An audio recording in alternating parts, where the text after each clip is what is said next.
नमस्कार, आपके साथ मैं हूं लावण्य विनीत और बहुत विशेष प्रस्तुति के साथ आज आपके बीच उपस्थित हूं। जैनियों के निर्वाण स्थल पर मांस मदिरा ये कहीं से भी स्वीकार्य नहीं है, लेकिन ये परिस्थिति जो सामने आई हुई है इस पर द्वंद्व छिड़ा हुआ है। द्वंद्व छिड़ा हुआ है क्यों? आज इसी पर हम करने वाले हैं चर्चा, आज इसी पर करने वाले हैं बहस।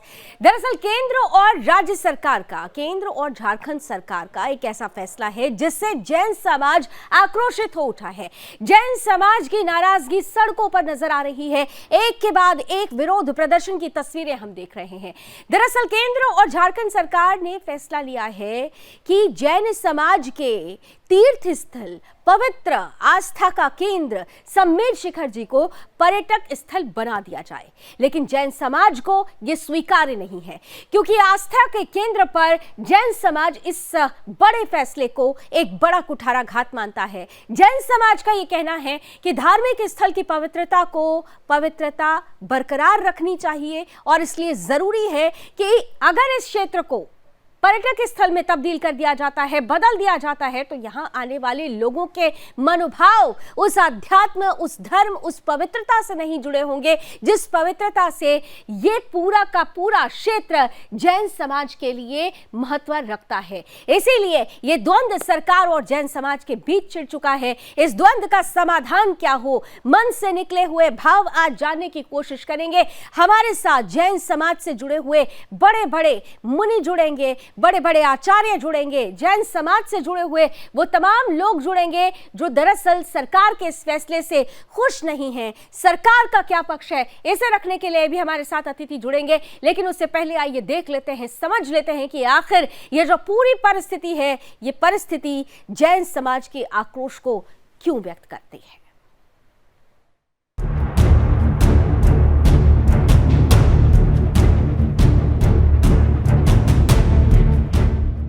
सम्मेद शिखर जी को लेकर विवाद गहरा गया है। जैन समाज के लोग सम्मेद शिखर जी को पर्यटन क्षेत्र घोषित करने पर आक्रोशित हैं। जैन समाज केंद्र की मोदी और झारखंड की हेमंत सोरेन सरकार से सवाल कर रहा है कि बताइए साहिब, हमारी आस्था पर आघात क्यों जैनियों के पवित्र स्थल को पर्यटन क्षेत्र बनाया जा रहा है? क्यों हमारी धार्मिक मान्यताओं के साथ हमारे संवैधानिक अधिकारों का हनन किया जा रहा है? जैन समाज अपनी आस्था की धुरी को बचाने के लिए देश भर में प्रदर्शन कर रहा है। जैनियों का कहना है कि पर्यटकों के आने की वजह से यहाँ मांस मदिरा का सेवन भी किया जाएगा, जिसे जैन समाज कतई स्वीकार नहीं करेगा। लोग सवाल पूछ रहे हैं सरकार से कि बताइए साहब, जैनियों के पवित्र स्थल पर मछली पालन की अनुमति क्यों छोटे उद्योगों को बढ़ावा देने के नाम पर पवित्र स्थली पर मुर्गी पालन की अनुमति दी गई? अहिंसक जैन समाज अपनी आस्था पर आघात देखकर आक्रोशित है। सम्मेद शिखर जी को बचाने के लिए सड़क से लेकर संसद तक चर्चा हो रही है। विपक्ष के साथ ही सरकार के लोग भी अब जैनियों के समर्थन में खड़े दिख रहे हैं। सभी एक सुर में सम्मेद शिखर जी को बचाने की मांग कर रहे हैं और सरकारों से उनके फैसले पलटने के लिए गुहार लगा रहे हैं। बहरहाल अब देखना बड़ा ही दिलचस्प है कि सरकार अपना तुगलकी फरमान कब वापस लेती है। Bureau report, Sudarshan news.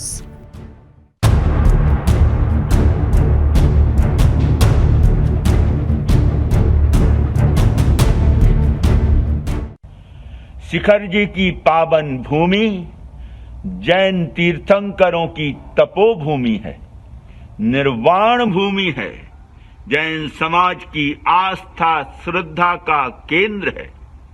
इस पावन तीर्थ की पवित्रता, गौरव, गरिमा को सुरक्षित रखना हम सभी का परम कर्तव्य है। इस पवित्र तीर्थ पर किसी भी प्रकार का अतिक्रमण, नशा, मांसाहार की घटना दुखद है। यूनिवर्सल अहिंसा फाउंडेशन, आचार्य सुशील मुनि मिशन की ओर से हम इस घटना का विरोध करते हैं। सम्मेद शिखर जी, गिरनार जी आदि सैकड़ों तीर्थ युवा शक्ति का इंतजार कर रहे हैं कि वे आए और आकर के हमारा संरक्षण करें, अन्यथा हमारी धरोहर यदि अन्य हाथों में चली जाए तो हमें आश्चर्य नहीं करना चाहिए, और यदि ऐसा हुआ तो आने वाली पीढ़ी आपको कभी माफ नहीं करे। मैं बार बार आप सबसे कहूंगा कि हर व्यक्ति को सोचना होगा अपने धर्म के संरक्षण के लिए, अपने तीर्थ के संरक्षण के लिए, अपने गुरुओं के संरक्षण के लिए, तभी जाकर के यह धर्म पंचम काल के अंतिम समय तक चल सकेगा। समस्त जैन युवाओं को मेरे मंगलमय आशीर्वाद, उम्मीद और विश्वास रखूंगा आप अपनी सुसुप्तता को जागृता में परिवर्तित करेंगे और युवा शक्ति को आगे बढ़ाएंगे। ओम नमः सबसे क्षमा, सबको क्षमा। जय गुरुदेव। जय। झारखंड के शिखर जी का जैन समाज में महत्वपूर्ण तीर्थ स्थान है और वहां केंद्र सरकार और राज्य सरकार उसको पर्यटन स्थल घोषित करना चाहती है। पर्यटन स्थल का तो मतलब है कि वहां हर तरह के लोग वहां पहुंचेंगे। शिखर जी एक आस्था का स्थल है, इसलिए उसको आस्था का केंद्र ही तीर्थ के रूप में विकास किया जाए, उसको पर्यटन का स्थल नहीं बनाया जाना चाहिए। झारखंड सरकार के एक निर्णय से संवेद शिखर की शुद्धता और पवित्रता को एक बड़ा खतरा पैदा हो गया है। झारखंड सरकार ने वन्य जीव आवरण और इको फ्रेंडली जोन घोषित करके इस संवेद शिखर को पिकनिक स्थल बनाना चाहती है। इससे श्रद्धालुओं को भविष्य में परेशानी का सामना करना पड़ेगा। अध्यक्ष जी, आपके ध्यान में लाना चाहता हूं कि इस संबंध में एक मांग पत्र भी श्री दिगंबर जैन समाज रजिस्टर नवीन शाहदरा की ओर से मुझे प्राप्त हुआ है। मैं अभी लाल किले के मैदान में एक बड़े कार्यक्रम में उपस्थित हुआ जहां चिंता की बात है, समाज बहुत मर्माहत है। आपको जानकर के आश्चर्य होगा सभापति महोदय कि इस निर्णय के तहत मुर्गी पालन, मछली पालन इत्यादि की बात करी गई है, जो हमारे लिए आश्चर्य का विषय है। ये सदन इस बात को रक्षा करता है कि सभी धर्मों का सम्मान होना चाहिए। मैं आपसे प्रार्थना करता हूं कि हमारे आपके माध्यम से केंद्र सरकार से भी निवेदन है कि देश और दुनिया में जैन समाज के करोड़ों लोगों की भावनाओं को ध्यान में रखते हुए पवित्र तीर्थ क्षेत्र श्री संवेद शिखर जी की शुद्धता पवित्रता को बनाए रखने, उसकी सुरक्षा के लिए स्थिति को पूर्व की तरह बनाए रखना चाहिए। इसमें हस्तक्षेप होना चाहिए क्योंकि सभापति महोदय न जाने कितने भिन्न भिन्न कालखंड में अनेकों तीर्थंकर ऋषि मुनि महापुरुष जिन्होंने जैन धर्म के सिद्धांतों को समझा, उनकी वैज्ञानिक समालोचना की, उनको अपनाया, आगे बढ़ाया, इसकी रक्षा की जाए, हस्तक्षेप किया जाए। तो आप इतना तो समझ चुके हैं कि सरकार और झारखंड, केंद्र सरकार और झारखंड सरकार की तरफ से ये बड़ा फैसला जब लिया गया है तो इससे जैन समाज तो आक्रोशित है ही, लेकिन सरकार के अंदर भी अगर आप देखें तो दो खेमे बैठ चुके हैं और सरकार के अंदर से ही ये आवाज उठने लगी है कि दरअसल पर्यटक क्षेत्र और धार्मिक तीर्थ स्थलों की अपना जो महत्व है उस पर अगर किसी भी तरीके का निर्णय लिया जाता है तो उस निर्णय को थोड़ा सोच समझ कर लेने की जरूरत है, क्योंकि इससे धार्मिक क्षेत्रों की पवित्रता भंग होती है। अब क्योंकि हम जैन समाज के पवित्र स्थल तीर्थ शिरोमणि संवेद शिखर जी की बात कर रहे हैं तो उससे जुड़ी हुई कुछ जानकारियां आपको दे देते हैं। संवेद शिखर जी का आखिर क्या महत्व है, आइए जरा देख लेते हैं क्यों खास है संवेद शिखर जी। शिखर जी और पारसनाथ पर्वत नाम से प्रसिद्ध है, झारखंड के गिरिडीह में स्थित है, जैन धर्म का तीर्थ स्थल इसे माना जाता है। और जैसा कि आप जानते हैं कि झारखंड के गिरिडीह में पारसनाथ जो जैसे हिंदुओं के तीर्थ क्षेत्र होते हैं वैसे ही जैनियों का ये महत्वपूर्ण तीर्थ क्षेत्र माना जाता है। यहाँ जैन धर्म के 24 में से 20 जैन तीर्थंकरों ने मोक्ष प्राप्त किया था और इस लिहाज से ये पूरा क्षेत्र जैन समाज के लिए अत्यंत पवित्र है, अत्यंत मान्यता प्राप्त है। शिखर जी पर्वत को तीर्थराज कहा जाता है और इसी तीर्थराज को दरअसल पर्यटन क्षेत्र में बदलने की कवायद शुरू की गई है सरकार की तरफ से। यहाँ हर साल लाखों की संख्या में आस्था का सैलाब उमड़ता है। देश ही नहीं बल्कि विश्व भर के जैन समाज से जुड़े हुए जो लोग हैं यहाँ पर वंदन के लिए, नमन के लिए आते हैं। 27 किलोमीटर के दायरे में ये पूरा क्षेत्र फैला हुआ है और यहाँ पर सबसे महत्वपूर्ण है ये जो 27 किलोमीटर का ये जो पूरा क्षेत्र है, इस पूरे क्षेत्र में जो विभिन्न मंदिर हैं उनके दर्शन किए जाते हैं। 9 घंटे का लगभग समय लगता है और इसीलिए इसे महत्वपूर्ण माना जाता है। इन सब के बीच अब इसी पूरे क्षेत्र को, तीर्थ क्षेत्र को सीधे सीधे पर्यटन क्षेत्र में बदलने की अधिसूचना जारी हुई है, लेकिन जैन समाज को ये स्वीकार्य नहीं है। क्या है उनकी मांगे, क्यों है आक्रोश और क्या है सरकार का पक्ष, ये सब कुछ जानेंगे आज हमारे साथ जल्द ही। तो जैनियों के निर्वाण स्थल पर मास मदिरा क्यों, इसी पर करने वाले हैं आज खुलकर बहस। आइए सीधे लिए चलते हैं अब आपको आज के पैनलिस्ट के पास, स्क्रीन पर लेकर आइए। मैं स्वागत करती हूँ, हमारे साथ इस वक्त दिगंबर संप्रदाय से जुड़ रहे हैं आचार्य देवनंदी जी महाराज। आचार्य जी बहुत बहुत स्वागत और बहुत बहुत धन्यवाद, आपने हमारे लिए समय निकाला। हमारे साथ टीवी स्क्रीन पर मैं देख पा रही हूँ इस वक्त पारस लोहाड़े जी हैं, नेशनल प्रेसिडेंट ग्लोबल महासभा यूथ फोरम से। पारस जी आपका भी बहुत स्वागत। और साथ ही साथ संजय जैन जी को भी मैं देख पा रही हूँ, प्रेसिडेंट विश्व जैन संगठन से। संजय जी आपका भी बहुत बहुत स्वागत। लेकिन सबसे पहले आचार्य देवनंदी जी, आपके पास आपकी पहली प्रतिक्रिया लेनी चाहूंगी, क्योंकि जब हम पवित्र स्थलों की बात करते हैं, जब हम तीर्थ स्थलों की बात करते हैं, तो तीर्थ स्थलों का नाम लेने से ही आत्मा में पवित्रता आ जानी चाहिए। लेकिन उस आत्मिक पवित्रता पर ही क्या सरकार का ये फैसला, आप उसे एक बड़ा प्रहार मानते हैं? आपकी पहली प्रतिक्रिया आचार्य जी। Treatment gap for drug use disorders. Added to that misery, merely 5% of the people with illicit drug use disorders receive inpatient care. The large treatment gap indicates poor accessibility, utilization, quality of health care, etc. So, to meet this unattended need, the government should expand the treatment and rehabilitation facilities for substance use disorders, as drug demand reduction falls under the direct purview of both the Ministries of Health as well as Social Justice, Department of Social Justice. A coordinated and concerned effort is required आचार्य जी की to आवाज fill the शायद treatment नहीं gap. आ रही है, ये कहीं और की आवाज आ पा रही है। आचार्य जी मैं आपके पास आती हूँ दोबारा, आचार्य जी की आवाज नहीं पहुंच रही है अभी हमारे पास तक। पारस जी अभी आप मुझे सुन पा रहे हैं? पारस जी, am I audible to you? जी आ रही आवाज। पारस जी, महत्वपूर्ण ये है, जैसा मेरा पहला प्रश्न आचार्य जी से था, लेकिन शायद कुछ ऑडियो की दिक्कत आ रही थी। आचार्य जी, सबसे महत्वपूर्ण ये है कि जब हम पवित्र क्षेत्रों की बात करते हैं, जब हम तीर्थ क्षेत्रों की बात करते हैं और सरकार अपनी प्रतिबद्धता तीर्थ क्षेत्रों को के विकास के लिए दिखाते हुए इसे पर्यटन क्षेत्र में बदलने की बात कर रही है, तो जैन समाज का सबसे महत्वपूर्ण जो मांग है और जो आक्रोश है, वो आप बताइए कि क्यों आक्रोश है और आपकी मांग महत्वपूर्ण क्या है?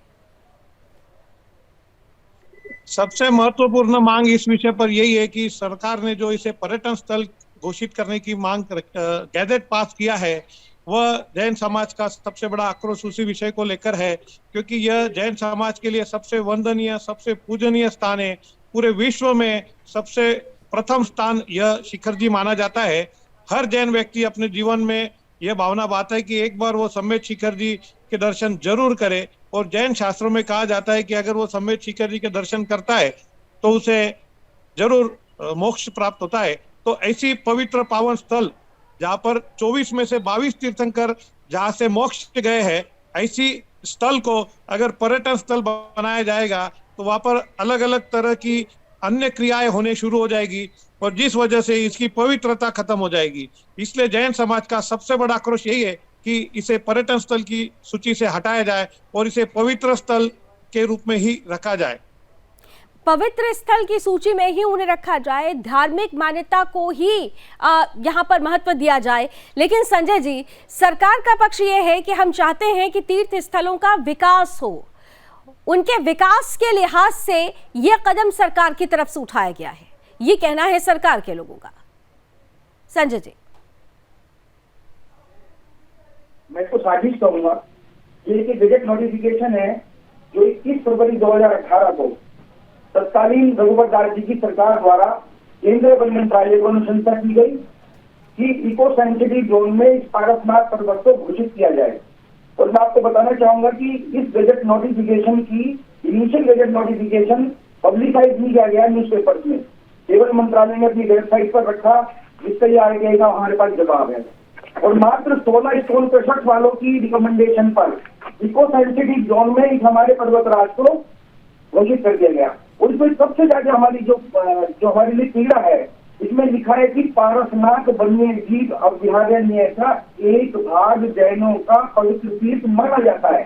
सबसे पहले मेरा सवाल है कि 1 part of the whole 49.33 kilometre का जो रेडियस है, उसका एक बात की डेफिनेशन आपने कैसे लिख दिया?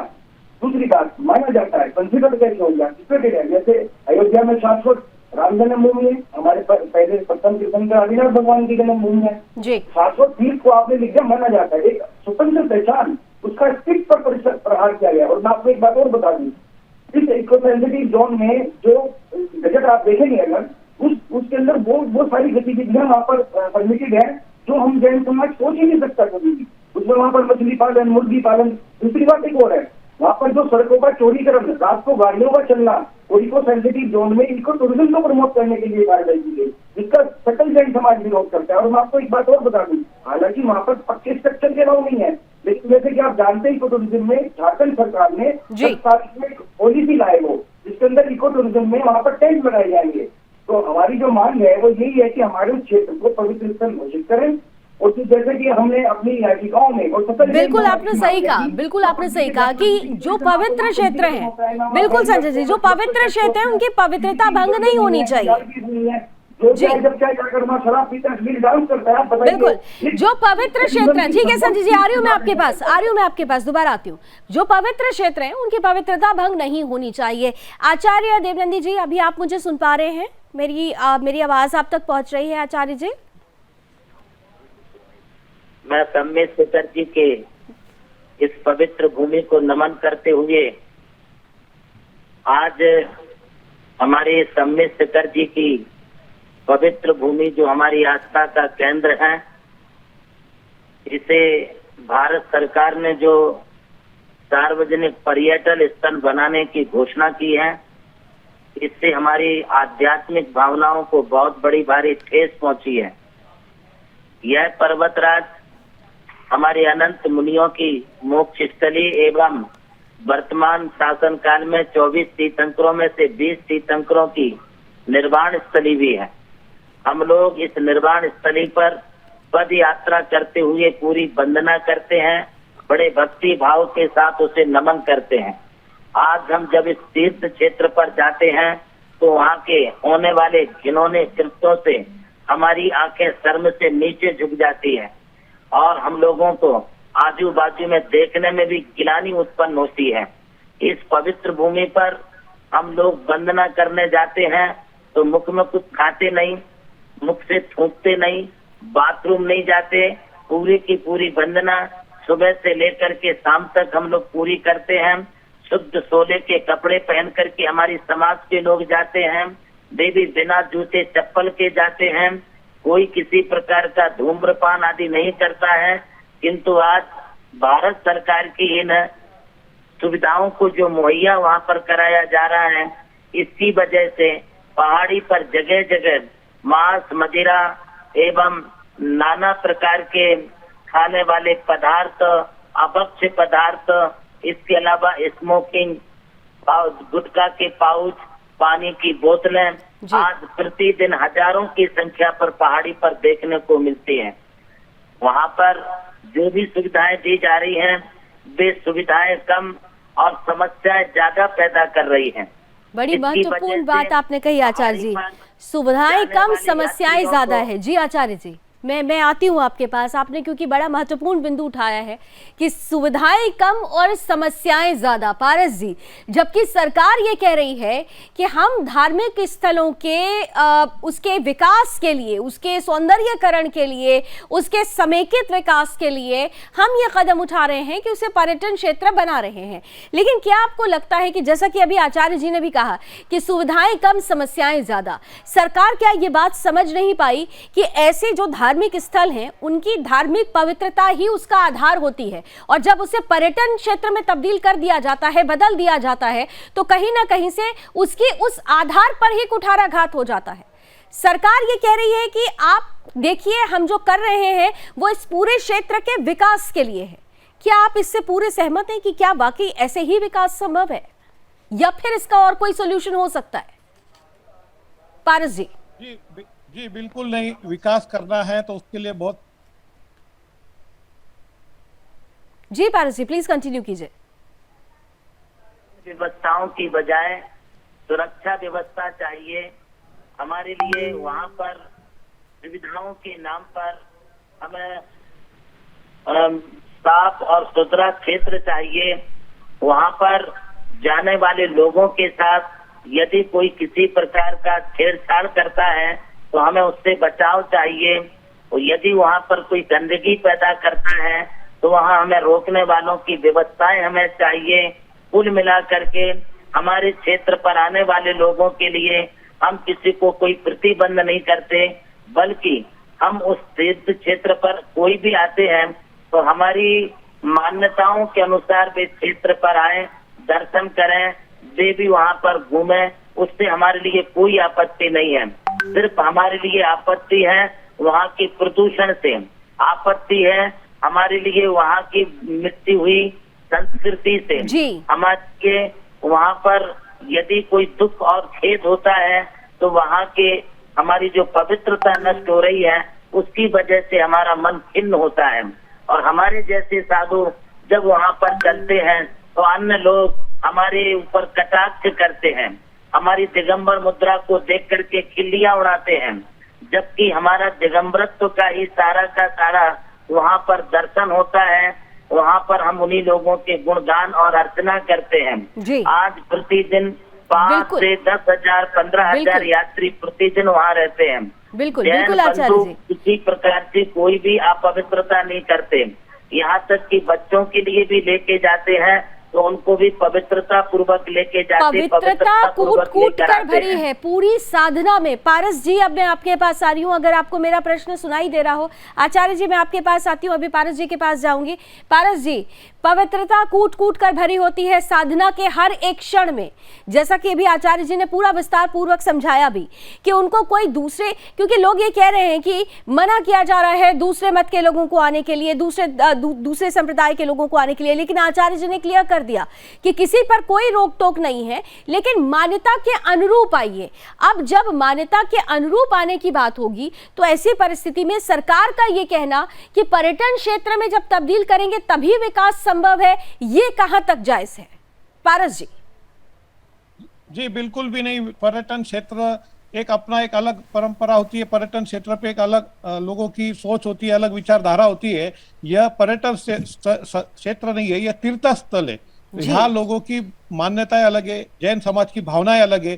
पर्यटन क्षेत्र बनाने के लिए पूरे देश में बहुत सारी जगह, आप बहुत बड़े बड़े पर्यटन क्षेत्र बनाइए, हमें उससे कोई रोक टोक नहीं है। लेकिन यह क्षेत्र, जिस तरह आप मस्जिद में जाते हो तो वहाँ की परंपराएं आपको निभानी पड़ती है, जिस तरह गुरुद्वारा में जाते हो तो वहाँ की परंपरा आपको निभानी पड़ती है, चाहे आप किसी भी संप्रदाय से हो। उसी तरह यह जैन समाज का क्षेत्र है, जैन समाज का एक पुण्य भूमि इसे कहा जाता है। तो यहाँ पर इसी की मान्यता अनुसार आपको रहना पड़ेगा, आपको चलना पड़ेगा, तभी तो उसकी वहाँ की जो परंपराएं है वो बनी रहेगी। और रही विकास की बात, तो विकास करने के लिए जो जरूरी चीजें है, किसी क्षेत्र का अगर विकास करना है तो वहाँ सुविधाएं देनी होती है। वहां पर आप होटल, बियर बार, रिसोर्ट और अलग अलग बिजनेस खोल के उसको विकास नहीं कहा जाता है। विकास तो उस जगह को उसी तरह से मॉडल बनाने में विकास कहा जाता है। उस जगह से संजय जी, जिस जगह की जो आधार है, जो उसकी मान्यता है, उसके अनुरूप ही अगर चीजें की जाए तो उसे विकास कहा जाता है, जैसा कि पारस जी कह रहे हैं। लेकिन सरकार ये कह रही है कि हमारी मंशा बहुत ज्यादा पवित्र है, हम इस पूरे क्षेत्र का विकास चाहते हैं। क्या आपको लगता है कि सरकार की मंशा में कहीं कोई प्रश्न नहीं है, लेकिन उनका जो तरीका है शायद वो गलत हो रहा है? क्योंकि पूरे के पूरे यहाँ पर जो रिलीजियस टूरिज्म कहा जाता है, रिलीजियस टूरिज्म के नाम पर जो एक अलग रूल्स एंड रेगुलेशंस होने चाहिए उसके विकास को लेकर वो तैयारी नहीं है, और वही तैयारी दरअसल उस तैयारी की कमी ही दरअसल इस पूरे क्षेत्र में अखर रही है, और इसीलिए आप लोगों का आक्रोश है। संजय जी। की बात है धार्मिक पर्यटन शब्द किसी भी तीर्थ क्षेत्र के, चाहे वो आप देखेंगे अगर पवित्र अमरनाथ जी के पर्वत पर तो कोई जा नहीं पाता है, इसी प्रकार से हमारा शाश्वत तीर्थ है सम्मेद शिखर। वहां पर अगर आप पर्यटन शब्द जोड़ेंगे तो कहीं ना कहीं वो पर्वतारोहण और मौज मस्ती की एक जगह बन जाती है। हमारा जो तीर्थ राज है, हम प्राकृतिक रूप से हमें चाहिए, हमें वहां पर सड़कों का चौड़ीकरण नहीं चाहिए, हमें व्हीकल्स का चलना नहीं चाहिए, हम वहां पर किसी भी प्रकार की ऐसी सुविधाएं नहीं चाहते हैं। हम चाहते हैं कि वहां पर बैरियर्स हो, चेक पोस्ट हो, स्कैनर्स हो, पुलिस पर्सनल्स हो, सीसीटीवी कैमरे हो। और वहां पर देखिए पेयजल की सुविधा नहीं है, लोगों ने अतिक्रमण कर लिया है पर्वत पर, वो अभक्ष सामग्री बेचते हैं वहां पर, 20 रुपए की बोतल 40 रुपए की बिकती है। क्या जैन समाज पेयजल की व्यवस्था नहीं कर पाएगा? हम अपने तीर्थ राज पर जो सुविधाएं चाहते हैं, जो सुरक्षा दृष्टि से चाहते हैं, हम चाहते हैं कोई भी आए स्वागत है, लेकिन मान्यता के अनुसार आए। वो हमारे जैन धर्म की जो मान्यताएं हैं, जो उस पर्वत राज की आस्था के लिए आए। और जिस प्रकार से मैं आपको बता दूं, बहुत महत्वपूर्ण बात बताता हूं आपको, राज्य की विनोबा भावे यूनिवर्सिटी के डॉक्टर प्रशांत मिश्रा जी की एक टीम गत 40 वर्षों से उस पर्वत राज की रिसर्च कर रही है। और उन्होंने ये बताया है कि यहाँ पर जो है पिछले 40 वर्षों में पेड़ों का अवैध रूप से कटान हो रहा है, पत्थरों का अवैध रूप से खनन हो रहा है। लेकिन क्यों उस पर्वत राज के साथ खिलवाड़ किया जा रहा है? अभी मई 2022 में आप रिपोर्ट देखिए कि वहां पहाड़ दरका है। और मैं आपको एक बात और बता दूं, उन्होंने ये साफ तौर पर लिखा है कि गत 40 वर्षों में जो वंदना मार्ग है, जो ट्रैक है, उसके साइड में जो पर्यावरण आज से 40 वर्ष पूर्व 60% था, उसमें से भी आज 90% समाप्त हो चुका है। तो हमारे इस पर्वत राज पर अवैध रूप से अतिक्रमण, दुकानें खुल गई है, वहां पर जो है अभक्ष सामग्री बिकती है, फिर वो लोग वहां पर मुर्गी पालते हैं। वो लोग क्यों? वाई? हम चाहते हैं कि हम सुविधाएं क्या चाहिए हमें, हम चाहते हैं कि वहां पर जो भी कोई आए उसको समान चेक हो, वो सिर्फ जैन हो अजैन हो। वहां पर हम किसी भी प्रकार से भी देखिए 15 जनवरी 2022 में इतना वहां पर ऐसे कार्य किए गए जो एक जैन का कोई भी व्यक्ति इसको स्वीकार नहीं करेगा, किसी भी धर्म का स्वीकार नहीं करेगा। वहां पर अश्लील डांस किए गए, शराब पी गई, वहां बोतलें मिली है, वहां गुटखा बिकता है, वहां पाउच बिकते हैं। क्या हम जैन समाज के लोग क्या इतनी सी मांग नहीं कर सकते अपनी आस्था के उस पर्वत राज पर, जिस प्रकार से अनेकों तीर्थों पर होता है? वही हमारे यहाँ आस्था ही दरअसल अस्तित्व का आधार होती है, और अगर आस्था पर ही प्रहार हो जाए तो वो अस्तित्व पर प्रहार माना जाता है। आचार्य देवनंदी जी महाराज, आपके पास आ रही हूँ। आस्था पर बड़ा प्रहार, हालांकि सरकार की तरफ से ये कहा जा रहा है कि हमारी मंशा साफ है, हम जिस आस्था पर आप लोगों को लग रहा है कि प्रहार हो रहा है, ऐसा कुछ भी नहीं है। हमारी मंशा साफ है, हम सिर्फ चाहते हैं कि जितने भी तीर्थ स्थल हैं उनका विकास हो, और इसीलिए पर्यटन को उसके साथ जोड़ रहे हैं। लेकिन क्या ये पर्यटन जोड़ देना ही धार्मिक तीर्थ स्थलों की उस मान्यता पर एक बड़ा प्रहार हो जाता है, उसको भंग कर देता है? आचार्य जी देखिए, हमारे जैन संस्कृति की प्रतीकात्मक सत्ता का अस्तित्व द्वार सम्मेद शिखर जी है, और सम्मेद शिखर जी हम सबकी प्राण प्रिय आत्मा है। यदि किसी आत्मा के साथ खिलवाड़ की जाएगी तो उस आत्मा को बहुत दुख होगा। मैं सरकार को विकास करने के लिए नहीं रोकता हूँ, विकास की दृष्टि से किया जाए।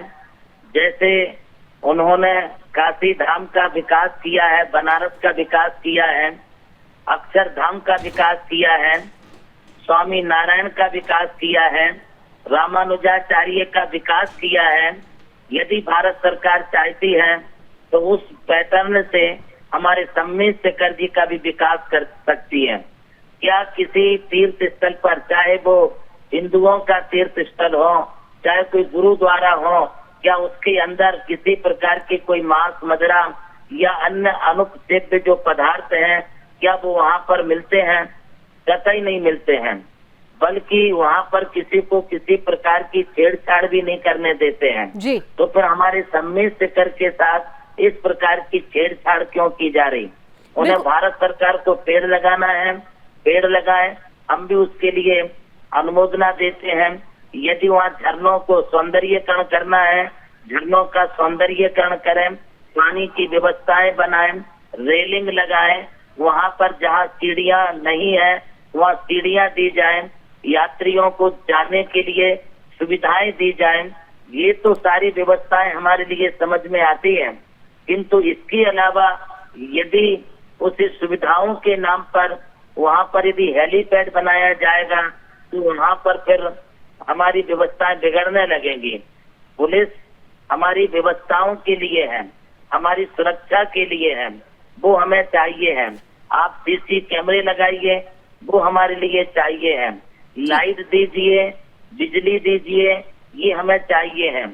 और भारत सरकार हमारी जैन पद्धति और जैन मान्यताओं के अनुसार हमारी पूजा अर्चा एवं दर्शन की विधि को उसी तरह से हमारी चलने दें, उसमें कोई व्यवधान न आने दें। ये व्यवस्थाएं कहलाती हैं। क्या आज श्री बालाजी में वहाँ की पूजा अर्चा में कोई परिवर्तन है क्या? वहाँ भी लोग जाते हैं तो वहाँ की मान्यताओं के अनुसार, मान्यताओं के अनुरूप, बिल्कुल। अगर विकास करना है तो विकास में मान्यताओं को जोड़ना होगा, आधार को, आस्था को जोड़ना होगा। पारस जी, आचार्य जी बहुत विस्तार से बहुत सारी चीजें समझा रहे हैं और मुझे लगता है कि जो दर्शक अभी तक हमारे देश और दुनिया में राजनीति की खूब बातें हो रही हैं, राजनीति पर जो चर्चा हो रही है, लेकिन किसी ने भी इस मुद्दे पर अभी तक चर्चा करने की जहमत नहीं उठाई है। सुदर्शन न्यूज एक अकेला ऐसा न्यूज चैनल है जिसको हम गर्व के साथ कह सकते हैं कि हम आपके साथ खड़े हैं। और जब कभी भी जैन समाज पर जब कभी भी प्रहार हुआ है, कोई भी अगर खतरा मंडराया है, तो हम आपके साथ खड़े हुए हैं और इस बार भी आपकी इस लड़ाई में आपके साथ है। लेकिन पारस जी, एक महत्वपूर्ण प्रश्न, क्योंकि देखिए सरकार का भी कोई प्रतिनिधि यहाँ पे नहीं है, इसलिए उनका जो पक्ष है उसे साथ साथ लेते हुए चलते हुए उस पर आप लोगों के जवाब चाहेंगे। सरकार की तरफ से लगातार ये कहा जा रहा है कि हम किसी भी तरीके का, पारस जी मेरा प्रश्न आपसे है कि किसी भी तरीके से हम आपकी मान्यता पर, जैसा कि आप लोगों को लग रहा है, जो रोष आक्रोश व्यक्त किया जा रहा है, हम मान्यता पर किसी भी तरीके का कोई प्रहार नहीं कर रहे हैं, बल्कि हमारी कोशिश ये है कि उन मान्यताओं को समेटे हुए हम पर्यटन धार्मिक स्थल का विकास कर दे। जैसा कि आपने देखा कि पूरा जो रामा सर्किट एक बन जाता है, वहां पर भी कुछ चीजों का ध्यान रखा गया। लेकिन यहां पर देखिए केंद्र सरकार और झारखंड सरकार की गठजोड़ से उनका ये एक ज्वाइंट फैसला है, ज्वाइंट डिसीजन है।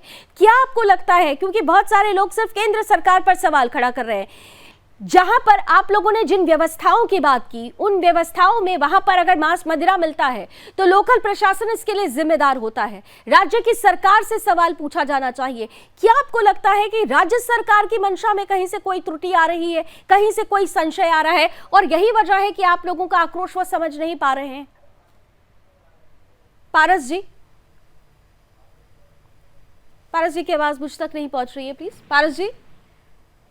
जी बिल्कुल, राज्य सरकार के द्वारा शुरुआत में एक गैजेट नोटिफिकेशन निकाला गया था सन 2019 में, उसी में यह लिखा हुआ था और राज्य सरकार की मंशा उसी समय हमें गलत लग रही थी। सिर्फ ये इसमें नहीं लिखा है कि वो नोटिस दिखा भी रहे। जी पारस जी, फिर आती हूँ संजय जी आपके पास। पारस जी आप कंप्लीट कीजिए। जी, और जी सिर्फ इसमें ये नहीं लिखा है कि यह यहाँ पर पर्यटन स्थल होगा। इसमें जो दूसरी सबसे बुरी बात जैन समाज के जो लिखी गई है कि ये पूरे पर्वत का एक भाग जैन समाज का है। मैं आपको बता दूं, पूरा के पूरा पर्वत जैन समाज का है। इसमें कोई एक भाग और आधा भाग और चतुर्थ भाग नहीं है, पूरा पहाड़ी जैन समाज की है। यहाँ की रग रग में जैन समाज बसा हुआ है, करोड़ों वर्षों में। पूरी पारसनाथ पहाड़ी ही जैन समाज की है। लेकिन संजय जी, तो सरकार, राज्य सरकार इस तरह के नोटिफिकेशन में इस तरह की बातें लिखकर जैन समाज को किनारा कर रही है, जैन समाज के साथ अन्याय कर रही है, और इस तरह से फिर से उसको एक तरह से एक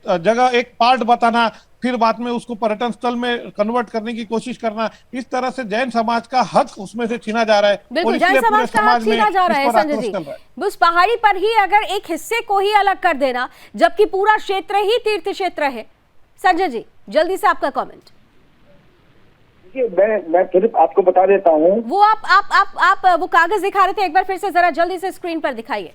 देखिए, ये गजट नोटिफिकेशन है, ये गजट नोटिफिकेशन है जो 22 फरवरी 2018 को जी तत्कालीन रघुवर दास जी की सरकार ने रिकमेंडेशन दी केंद्रीय वन मंत्रालय को इको सेंसिटिव जोन में इस पारसनाथ पर्वत को घोषित करने के लिए। और मैं आपको बता दूं कि केंद्रीय वन मंत्रालय ने ये इस नोटिफिकेशन को, इनिशियल जो नोटिफिकेशन जारी किया, उसको पब्लिसाइज नहीं किया, उसको न्यूज़पेपर्स में नहीं निकाला, केवल अपनी वेबसाइट पर रखा। और मात्र 16 स्टोन क्रशर्स वालों की रिकमेंडेशन पर, ये देखिए मेरे पास लिस्ट है आरटीआई में, मात्र 16 स्टोन क्रशर्स वालों की रिकमेंडेशन पर आपने इको सेंसिटिव जोन में 2 अगस्त 2019 को एक अधिसूचना जारी कर दी और 5 अगस्त 2019 को गजट जारी कर दिया। तो हमारी आपत्ति ये है, ये तो हमें सोशल मीडिया के माध्यम से 17 मार्च को मिला, तो पता चला कि इस तरह से गजट जारी किया गया है तत्काल। तभी हम 6 अप्रैल 2022 को माननीय भूपेंद्र यादव जी से मिले और हमने अपनी पीड़ा बताई उनको। और हम गत 8 महीनों से हमने केंद्र सरकार और झारखंड सरकार, क्योंकि झारखंड सरकार कहती है कि केंद्र सरकार करेगा, केंद्र सरकार कहती है कि झारखंड सरकार रिकमेंड करेगा, यानी एक दूसरे के बाले में गोला फेंका जा रहा है, लेकिन नुकसान किसका हो रहा है इस पर ध्यान नहीं दिया जा रहा है।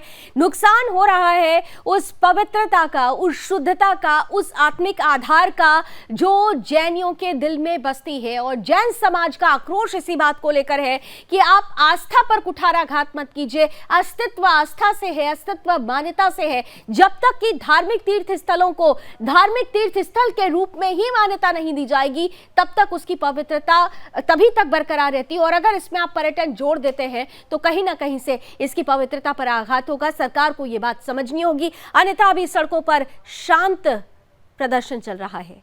जैन समाज जाना जाता है अपनी शांत स्वभाव के लिए, लेकिन कहते हैं कि शांति के पीछे भी एक आक्रोश होता है। वो आक्रोश कहीं बढ़कर सरकार के लिए एक बड़ी चुनौती ना हो जाए, उससे पहले ही सरकार को समझना होगा।